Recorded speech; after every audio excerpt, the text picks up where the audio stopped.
All right, let's give it a go.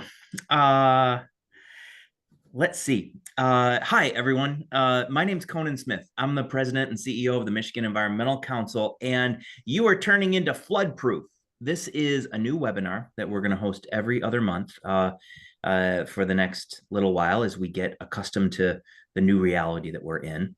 About 5 years ago, we started a webinar series at the beginning of the pandemic, and it was a way for us to keep all of us aware and engaged on environmental issues and solutions that we were presenting for the state. But in some small way, it also served as a way for us to collectively commiserate and celebrate. The essence of that first series is, in many ways, the essence of Floodproof. President Trump and Elon Musk are dismantling environmental protections. They're sowing doubt and confusion by eliminating information. They're laying off federal employees here in Michigan, withholding funding from critical programs. They're taking us back to a time when our cities were choked with smog and our rivers caught on fire. Many of us have been left treading water amidst this deluge of news. Some of us are treading through literal water too. Climate change continues to get worse, bringing bad weather, poor crop yields, more dangerous temperatures. We struggle to make sense of this world. And what can we possibly do about it? How can we dam this flood? How can we repair the damage that has been done? The Michigan Environmental Council has spent 45 years fighting these kinds of floods, the deluges of bad news and environmental degradations. And today's reality is no exception. We are so fortunate as a council. There are 120 organizations across this state that make up the Michigan Environmental Council. And two of the biggest, best, strongest, and brightest have sent some folks to join us today. I'm super excited to have Bentley Johnson, who is the Federal Government Affairs Director of the Michigan League of Conservation Voters, with us. Welcome, Bentley. Tim Minotis is the Deputy Legislative and Political Director for the Sierra Club's Michigan chapter, another great champion. And of course, our own Chief Policy Officer, Charlotte Jameson from the Environmental Council. Welcome to all three of you. I'm super excited to have you on board. Thanks for being here. Yeah. Thanks so much. Yep. Pleasure. Thanks for having me. Both excited and dreading this conversation. So it's gonna be great times. Yeah, I really enjoy talking to all three of you. Like you guys, you just have a way, and each in your own different way, of approaching these issues and bringing sense to the world. So I think Bo Brockett, who is the visionary behind these kinds of webinars that we do, he picked three really excellent people to talk about this with. So I'm grateful to have all of you. We got a few housekeeping items, audience members. One, we're going to spend the next 45 minutes wading through the muck and the mire of the federal government, dredging up that most important stuff that we need to talk about.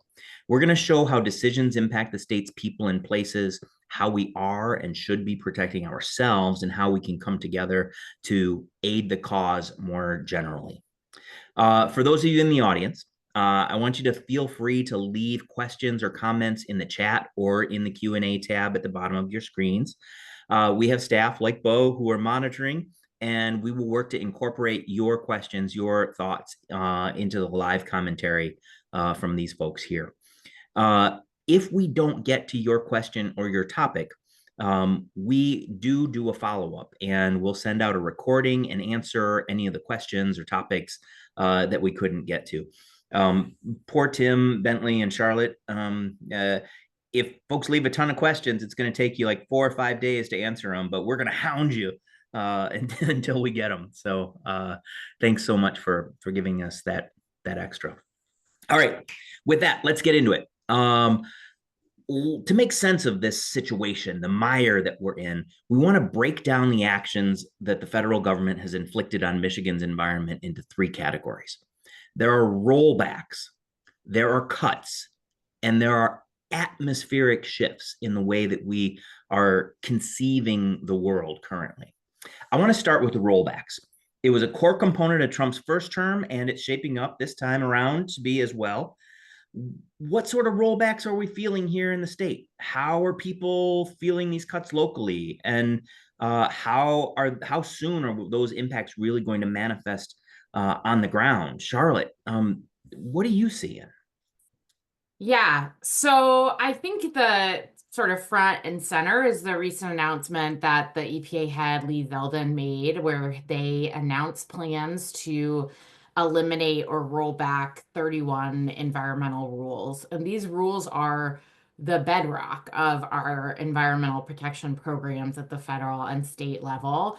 And I would just say that if every single one of these rules gets rolled back or eliminated, which is a big if, my sense is that we were essentially talking about going back to the 1960s before there even was an EPA. That's sort of the cumulative impact that this set of rules has in terms of protecting our environment and the places we love. So, Bentley and Tim and I are going to run through some of the top line programs that are on the line, but I think really to kind of underscore what this means is, these efforts are going to be challenged in court. They're going to be caught up in legal battles for many years. But even if many of these rules are upheld, the Trump administration still wins in a lot of ways because this action, this sweeping action, is going to gum up the works. It's going to gum up our legal system. It's going to stop enforcement and implementation of a lot of really important programs. And so, no matter what, in the end, we're going to see a wearing down of our environmental programs. And that's really obviously concerning and worrying. On the climate side, which is sort of what I'm going to address, one of the biggest things is that the Trump administration signaled their interest in challenging the endangerment finding. And the endangerment finding is really the legal basis for the EPA uses to establish emission standards for vehicles, power plants, aircrafts, other sources that have been shown to affect human health and welfare. And the endangerment finding just at its base holds that carbon dioxide, methane, and other climate greenhouse gas emission pollutants are dangerous to our health and well-being and have to be regulated under the Clean Air Act. It was upheld or the Supreme Court held that greenhouse gas emissions are pollutants within the EPA's authority under the Clean Air Act to regulate in a landmark case in 2007.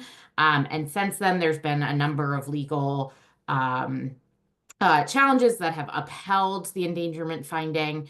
And there's additional research and others things that have point to the endangerment finding being sound from a data and science perspective. So I'm relatively hopeful that the endangerment finding can survive. But it's very unclear in this legal environment with this U.S. Supreme Court that has shown a willingness to strike down and undermine environmental programs, what we're going to get. So this is really, really worrying in terms of just the Trump administration going after something that is so fundamental to our ability to combat climate change. The other things that they have are going after is rolling back the Biden administration's plans to cut emissions from power plants, which are the power generation sector is the second biggest emitter of greenhouse gas emissions. And one of the areas where we've had, frankly, the most success in terms of driving down greenhouse gas emissions. So this rule and undercutting this rule is going to be, again, problematic to our efforts to combat climate change. The other thing that I'll point out from a climate perspective that I'm particularly worried about is efforts the Trump administration is embarking on to weaken emission standards for cars and other vehicles. Biden's clean car rules are really geared towards moving us to an electric vehicle future by reducing the amount of allowable emissions from new vehicles. If Trump weakens these emission standards, obviously we will see worse air pollution and it will slow down the transition to electric vehicles as well. And then finally, in a real you know, stick it to California move. The Trump administration is trying to revoke California's clean air waiver under the emissions rules, and this is what uh, the vehicle emissions rules. This is what California has used as the basis to adopt a zero emission vehicle standard. And since California adopted that under that waiver, other states have been able to do the same thing. So if the Trump administration revokes California's waiver under the Clean Air Act, it will not only repeal California's zero emissions vehicle standard, but will also repeal many other states' standards as well. So those are the big ticket items in the climate space. But I definitely want to make sure that, Tim and Bentley address conservation and water impacts, which we'll also be seeing.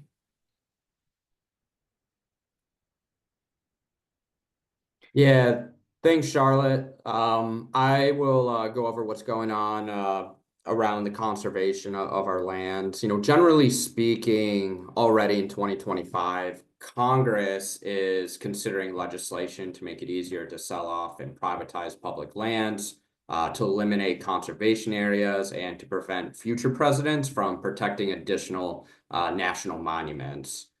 Donald Trump has personally directed a massive effort within the Department of Interior to strip protections of public lands and reopen our waters to enable extractive industrial development. So for mining, oil and gas drilling, logging, in addition to nominating an oil industry lobbyist to oversee our public lands across the United States. So they are also revisiting plans that also govern the full range of activities that can occur on our public land. So this includes off-highway vehicle use, wildfire and wildlife management, mineral leasing, livestock grazing, a whole slew of areas that really govern our public lands. And so, just like hearing Charlotte, there seems to be one or multiple things a day that they're doing. It's really hard to keep up. And just this week, the Trump administration announced that it would take unprecedented measures to drastically roll back the protections of the Endangered Species Act.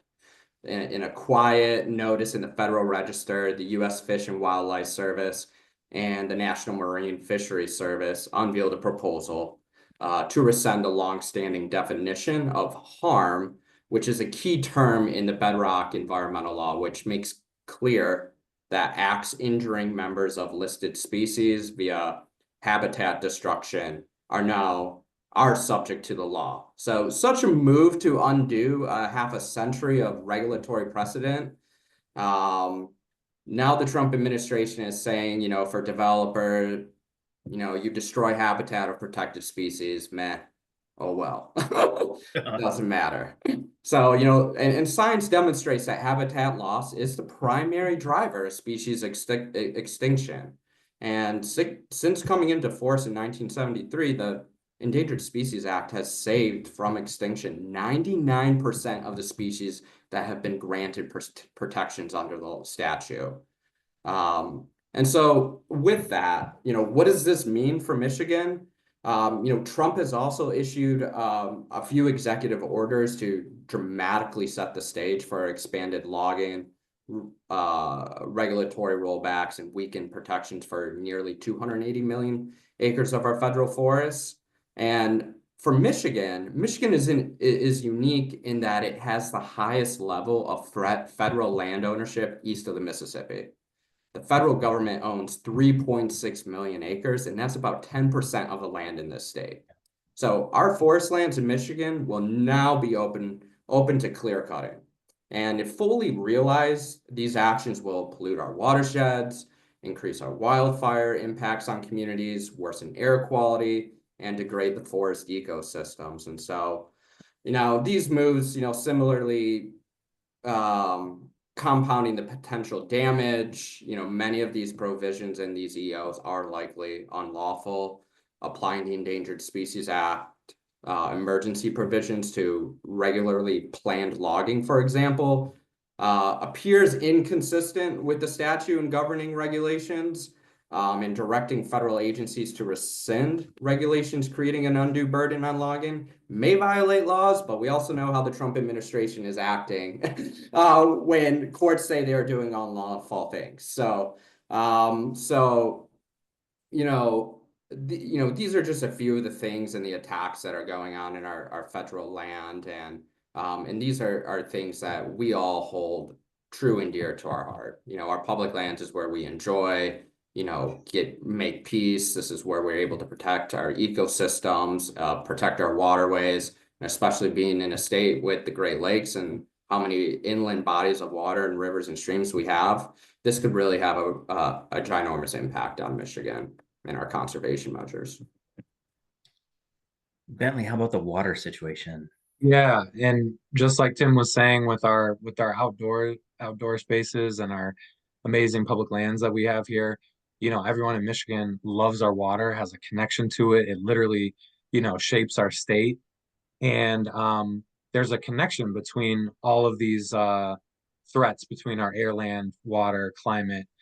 And so water is getting hammered too as part of this huge rollback. A few examples. There's a lot more than these, of course, but the Trump administration is trying to single-handedly bring back coal, and we know that which we've in a lot of ways we've moved on from coal, but we know that coal has had a huge impact on our water. So coal production leads to mercury contamination in the air, which comes right back down into our water, contaminates our drinking water, as well as, really bioaccumulates in fish, especially. And, we love our fish here in Michigan, and it's a huge driver of our economy, a huge part of our way of life, critical for tribes. So they're rolling that back. They're also rolling back coal ash standards. So this, waste product of coal ash is polluting groundwater and lakes, rivers, and streams. They're saying, yeah, we don't have to worry about standards about that, or at least we're going to roll back for now.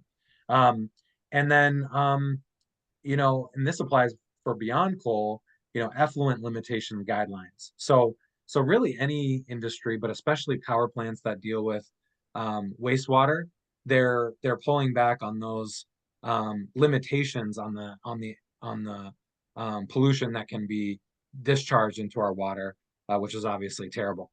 And then on top of that, they're basically saying to the whole country, well, we're not really going to protect wetlands, and we're going to rewrite, a core part, or basically rewrite the Clean Water Act as part of this Waters of the United States rule rollback. And that really will leave a lot of our wetlands and other water sources unprotected from development and being filled and dredged. Michigan does have special, authority here to manage, and implement the Clean Water Act. But, if we see further erosion and just lack of enforcement in general by the EPA, that really hurts our state, and really, in all these cases, I think leaves the state and our state agencies on the hook for huge problems, which can really impact our water resources. And then the one that really, I think, pisses me off and is going under the radar, because I think it's just so fundamental, is when it comes to chemicals. EPA is getting rid of this, what's called the risk management plan rule.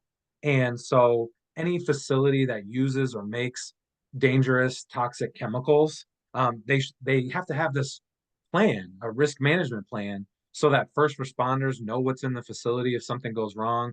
Local communities are alerted if there's an incident, and they're basically saying that plan is not important. We're not going to make companies or industries have to alert or lay out a plan of how they're going to respond. And this is really a risk to first responders. So if you know a firefighter or volunteer firefighter, any sort of first responder, they're really putting their lives on the line. And so this is the stuff that they've done already in the first 100 days. And then there's still stuff that is very much a question mark, and they're sending signals that they might roll it back or weaken it in some way. And that includes things like toxic PFAS chemicals, the forever chemicals that we've heard about in, nonstick and all, and products like that. Even, the Biden EPA did an improvement on the lead and copper rule. We're concerned about that, and they're jamming through. They're trying to use this kind of bogus energy emergency guise to jam through fossil fuel projects like the Line 5 tunnel, which just this week the Army Corps announced or that they would be truncating or shortening their environmental review process. So attacks across the board on our water, and that's not even covering all the budget cuts and things like that. Tim, there's a question from one of the attendees about advance notice, like specifically, and Bentley, Charlotte, welcome your insights in this as well. Things are happening so fast. Like, what kind of advance notice would you expect if there's, say, revocation or change in a lease or revocation of a policy? And specifically, the guest is asking about the logging lease in the Huron-Manistee National Forest. And not just how much advance notice are we going to get, but how much opportunity do we have to delay, defend, et cetera, from your perspective? That's a great question that, I don't know if I have the best answer. I mean, they're looking to get rid of public comment, right? And that's, kind of what I mentioned in terms of logging. They may be violating the laws providing for rational decision making in public comment, and by the fact that they are taking away the opportunity for public comment. So, in terms of advance notice, I don't know. I really don't. It just similar to what we've seen with everything. It seems like everything comes really fast and hard in real time and without any notice, and just like the chaoticness of the Trump administration and their decisions and the state and the federal agencies right now, that I guess I don't have a firm answer. And Bentley, I don't know if you have a better answer, but my question is, I don't know. Bentley, maybe the Line 5 thing is a good emblem. Like, how fast did that hit you? Yeah, well, in this case, I mean, I think they have been sending little signals for different things. Some things have just completely blindsided us. Other things, there will be signals out there. So like with the Line 5 thing, they did send out sort of a draft list of projects that could fall under this energy emergency executive order. And they've done that a couple other times. Like they'll have a memo that they'll issue. And then what we've seen actually, and there's little cracks in the facade, and maybe I think we can learn from each of these battles within the greater fight, is that they have pulled back on something. So they issue a memo about how agencies should proceed with layoffs and reduction in force. They see a big pushback, and then they withdraw that and they kind of regroup. Now we've seen them come back with, kind of those same efforts, just disguised in different ways. And I think we have to be ready for that. Or they'll, get a court decision that blocks something, and it may go away, and then it kind of rears its head in a different way. So I think that's kind of what we're seeing is the agencies are looking around at these executive orders.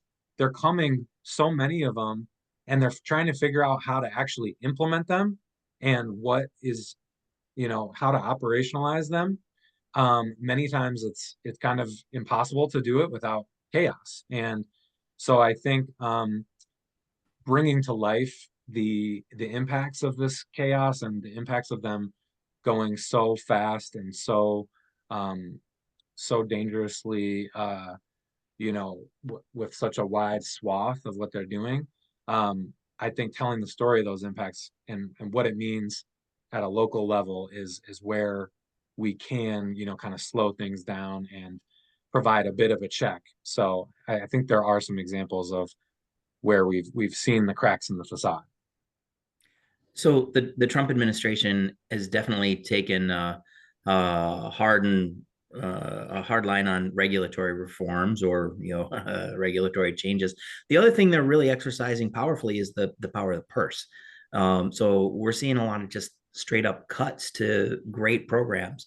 They're doing this, of course, in the name of eliminating government waste, and they're doing it fairly comprehensively across government, but it's having some real on the ground direct impacts on environmental programming, not just here in Michigan, but across the state. Tim, can you talk a little bit about the ripple effects of these budgetary cuts, where you're seeing things here in Michigan, and who's suffering from those cuts? Yeah, absolutely. So I guess I would just say that the immediate impact of these cuts are being felt first and foremost by the workers who have just, lost their jobs, and their families who now have faced the loss of both income and health insurance. So I would say first and foremost, those folks are feeling it first. But the ripple effects that don't stop there. These reckless reductions will affect all of us. Key programs that provide access to public resources, conduct vital research, manage land and water, and hold deep institutional knowledge are all at risk. These consequences are far-reaching. Protected lands and waters face deregulation, public safety on federal lands is compromised, and the economic stability of even recreation-based communities are threatened here too. So, I would say in particular about what is being felt in Michigan, just a few examples, NOAA, more than 20% of the staff at the Great Lakes Environmental Research Laboratory that is based in Michigan have been laid off. And these are scientists who are responsible for monitoring lake levels, ice cover, harmful algal blooms, invasive species. Their reduced capacity to conduct and share research could jeopardize critical decision-making and management of our Great Lakes. And so that important work will be felt not just in Michigan, though, but throughout the region.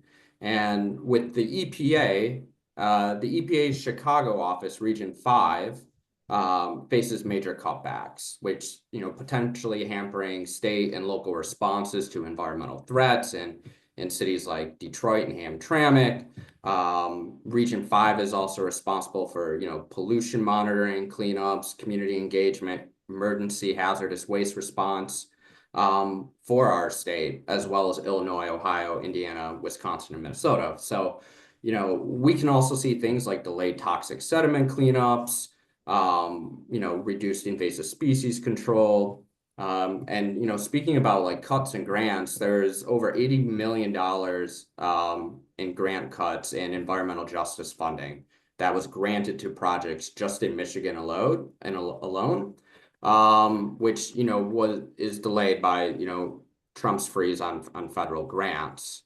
When we talk about our national parks, the National Park Service, while recently they have received approval to hire seasonal staff, but the delayed process has severely hindered hiring at Sleeping Bear Dunes. And, I was just, reading not too long ago that around 80% of the park's more than 100 seasonal positions still remain unfilled, just because of all the chaos that is going on. So, these staffing shortages and cuts are severely disrupting, park operations, trail maintenance, bathroom cleaning, rule enforcement, rescue operations, you name it. Every aspect of the work they do is directly impacting in Michigan. And again, Michigan's public lands are, economic powerhouses. As I mentioned, we have the most public land use of the Mississippi. There are major economic drivers for our state, generate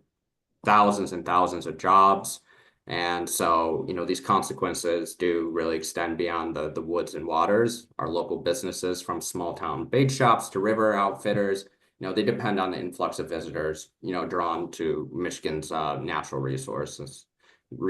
And so, our universities are also losing millions in federal research. And so it's really hitting all aspects of our state, from our workers to how we enjoy our public lands and access them, to how we do cleanups, to our universities, nonprofits, other community groups. It is directly impacting.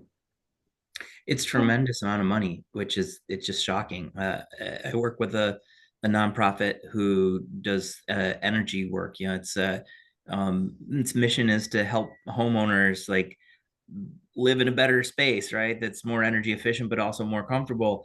And the administration is working to claw back nearly $100 million of those funds that would directly help citizens lower their energy bills, save the planet, live more comfortably. I think those are the kinds of things that I think people may not even understand have disappeared from their lives. It's really scary and disappointing. Can I give one bit of like good news, maybe? Oh my God, please. Wow. Yesterday, uh, um, folks at Democracy Forward helped win a preliminary injunction that stops all freezes and pauses and other efforts to revoke funding from the Infrastructure and Investment and Jobs Act and the Inflation Reduction Act, and that covers the grants from those programs that are going to EPA, USDA, DOI, Department of Interior, and Yeah. HUD, the Housing and Urban Development Agency. So, that's big news, which Here, is here. great. And like, take what we can get, right? But those are really important programs, and I'm happy to see that at least some of this funding is gonna start flowing again. Yeah. So we've talked about the rollbacks the Trump administration is attempting to create. We've talked about how they're using the power of the purse to cut environmental programs. We are all feeling a very different environment for the last 100 days, coming up on 100 days, right, Bentley? It's an atmospheric shift. It's an existential change for us. Not only are they creating direct harms, they're also like sort of messing with the psyche and how we see ourselves as Americans and in relationship to the environment. Um, have you noticed this too? I mean, how could you not, Charlotte? You must see this. You must feel this. I feel it for 100%. I mean, like, I just, I'm upset and scared. I think a lot of people are upset and scared. I'll just name it. We have a fascist administration and a president who I guess can apparently kidnap people off the street and disappear them to foreign torture prisons. So like, it's just, it's not good. It's not good. And Leave it to Charlotte to say what's on her mind. uh, and like, I just, eh, the entire, I mean, that is a human rights violation, right? That's just like hard to even square with our concept of who we are as a nation Yeah. and as a, who our communities are and how we feel about, our neighbors. So that's just a tough to, you know, wrap your mind around. But I also think that like the efforts to fire hundreds of thousands of federal employees and then freeze and then unfreeze and then freeze again federal funding and announcing these sweeping massive rollbacks and cuts. It's all part and parcel of this like shock and awe campaign. And it's really meant to confuse us and overwhelm us so that we feel helpless. And, I don't know about you, but like the constant stream of gut-wrenching, anxiety-inducing news is definitely having an intended effect on me. So yeah, I do think that like everybody's sort of feeling this collective uh feeling that things are not great right now. And that makes it equally difficult to then be confronted with, a daily avalanche of news of things that, could get rolled back or undone or, threats to our communities and our neighbors. Bentley, what's the big overall message that you think the Trump administration is sending to the people of America with all these actions? To me, it's very clear that it's like we value big polluters over health. Mm. And we saw that in the election, Trump really making a pitch to the fossil fuel industry, give me $1 billion and I'll essentially do what you want. And that's the playbook that we've seen. We've seen in the environment and health side, the Project 2025 playbook be, as much as they denied it during the election, be uh, executed. And uh, specifically, environmental justice and climate change have been really targeted. And, they've um, been trying to close, and they have been closing environmental justice offices across the country. And they continue to come back, whether it's the layoffs, whether it's the budget cuts, and they try to group this climate change stuff into the Green New Scam. Mm. I don't think that is actually convincing people, but it's red meat for their base. And but and what's troubling, what there's a good and a bad that I'll touch on. The good part is we're seeing people really come together and get active, and people that maybe were cared about this stuff, but maybe were not as taking as much direct action. Like I've been to DC a couple times this year, talking to offices. Their phones are constantly ringing off the hook. Like they are Great. feeling the pressure. People are getting involved. That's great. What's on the bad side here in Michigan, we're also seeing these copycat actions starting to creep into our state legislature. With budget proposals that are, going way beyond what we've seen in the past, zeroing things out, and kind of taking this same approach to attacking clean energy, trying to undermine our Clean Energy and Jobs Act that we passed here at the state level, refusing to appropriate, money from the Inflation Reduction Act and from the federal level. So this copycat stuff that I'm seeing, kind of make its way to the state and local level, and kind of the misinformation and the myths about about what government does, the benefits that they bring, and the benefits of things like clean energy and environmental justice are troubling to me. So Huh. we've got to push back, but people are.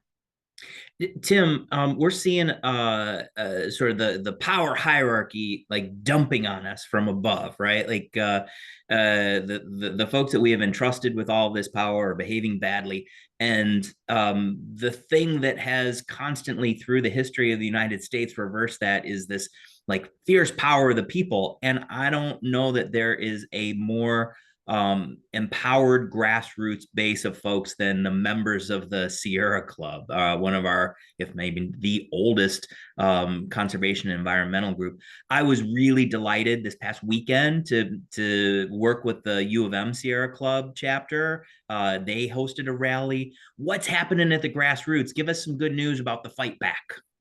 Yeah, I mean, Bentley, kind of mentioned, but we are seeing people stand up and fight back at all levels of government and in our communities across the state and the country. And that's from, our high schools. We have local Sierra Club high school groups where our high school students are getting involved and impassioned about what is going on and taking action. We have on college campuses, as well as overall in our communities and local groups. This is like the first time, I've seen since the last, Trump administration, people really standing up and joining together, forming groups, joining groups. Our membership is up and people wanting to get in the fight and want somewhere to look at to do that. And so, and I will say, one thing I always like to say too, Conan, is like, when we talk about corporate polluters and the power of corporate interests is, I always like to say is that they may have the money, but we have the people, right? Yeah. And there is some good news when we all join together and work together. for a common cause or multiple common causes. Over the last 4 years, working together, I just want to remind folks, we have protected tens of millions of acres of land and hundreds of millions of acres of coastal waters and oceans. In addition, we have secured access to nature for millions of people, including youth, veterans, and communities on the front lines of our climate crisis. We did that because we all stood together. Now, we all need to be committed to standing together in strong defense of our planet and the people who depend on it. And, we will never back down from fighting to protect the health and safety of children and families or a livable planet, especially, again, as corporate polluters and the politicians they fund continue to put our communities and public lands at risk. And so, we're using all tools, from the grassroots level, being right in the communities, to using our legal tools, our policy tools. We are using it all to defend. And so the amount of grassroots power that I'm seeing is really heartwarming, and it is making a difference. I want to just remind folks, the administration's policies have been met with all this public resistance and legal backlash, forcing, just for example, the administration to reinstate thousands of federal employees. So as long as we keep speaking up and pushing back and making all these noises in public spaces, they will have to react and they will have to listen to us. And that's what I'm seeing right now. Bentley, I've been spending way too much time at the Michigan LCV website on the Action Hub. Tell us a little bit how folks can get engaged in fighting back against the federal crisis that we're seeing emerge.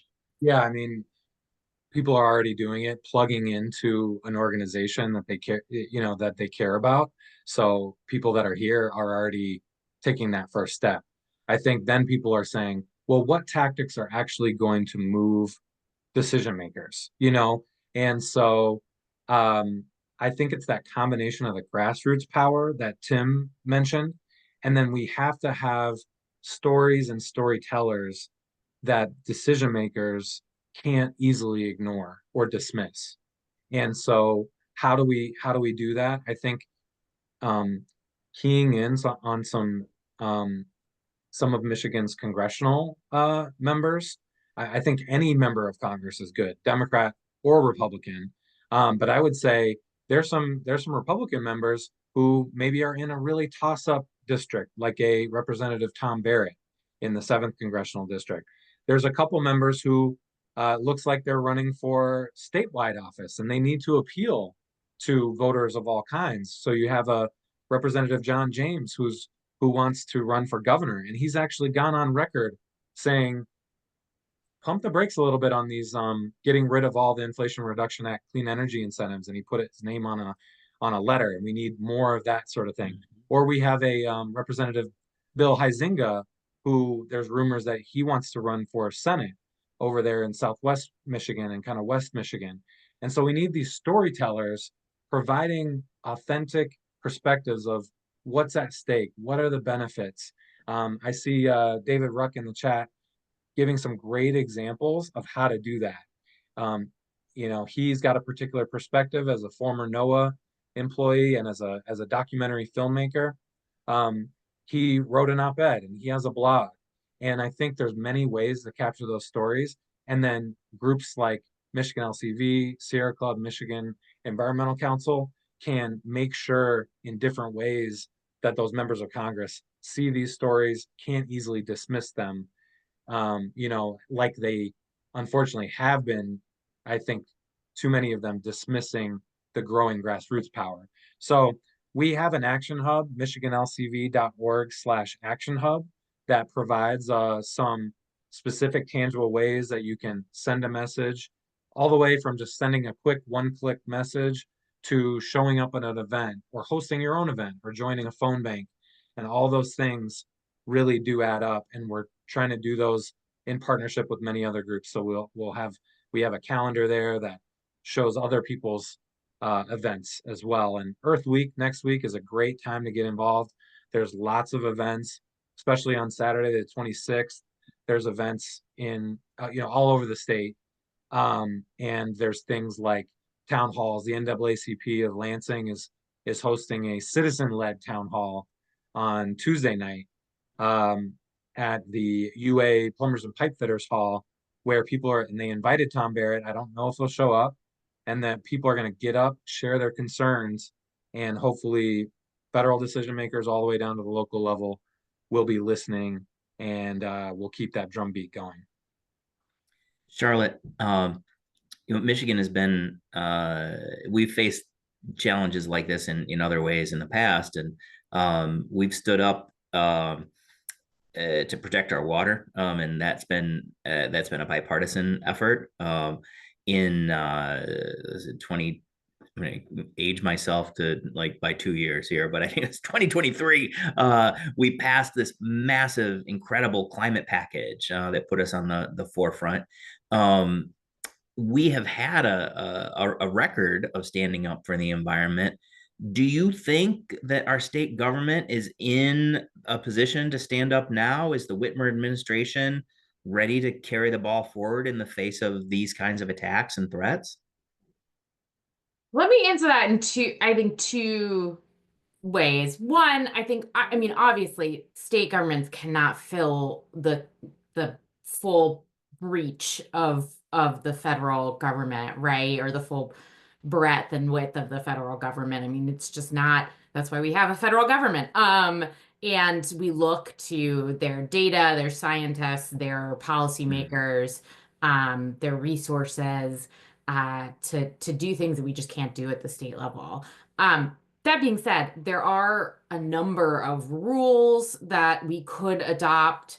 There are things that we can regulate here in the state, that we could move forward with, our agencies can move forward with, our legislature can move forward with, to attempt to sort of hold the line against some of what the Trump administration is trying to do. I think, Bentley gave the good example earlier of our wetlands program, which we have special delegated authority over.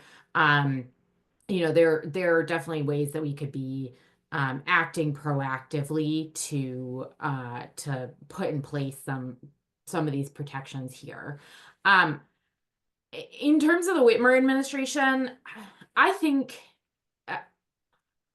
there are two ways that people have sort of like tried to handle Trump, right? I think the first way is to try to appeal to him and to maybe assuage his ego a little bit. I mean, he is a narcissist. And so I totally understand the desire or the thought process behind these tariffs are going to wreck our economy. Like employers here in Michigan are freaking out. Like I as a governor need to do something. And like maybe if I, go to DC and make the motions, I can have an impact. I get the reasoning behind that. I think what we saw playing out a few weeks ago is clear that is like you give a mouse a cookie strategy, right? Like he's a bully. He's not gonna, he's gonna play you, much like he did to Whitmer in the Oval Office. And now we've got those cringe photos of her out there, and he's gonna do what he's doing to law firms where he's like cut these deals and now he's going back for more, right? So I think that's a failed strategy. And I do think that it on its face seems to be what the Whitmer administration was trying to do. And I don't think it works. Yeah. I think with a bully, you have to stand up to him and you have to push back, and they back down, right? As Bentley said, we've seen time and again that there have been, like, look at New York's congestion pricing. They said, get lost, and they pulled back. Like, is that going to work every single time? No. But I do think that if we're gonna have a winning strategy, it's gonna be standing up to them. And I just hope that whatever comes out of what happened in DC with Whitmer, I hope that she and her team take that message away and show a little bit more pushbackness. And I hope we see a little bit more of the Whitmer that we saw in Trump's first term, because I think that's really what we need here in Michigan, if we're going to be successful in sort of standing up to what's happening.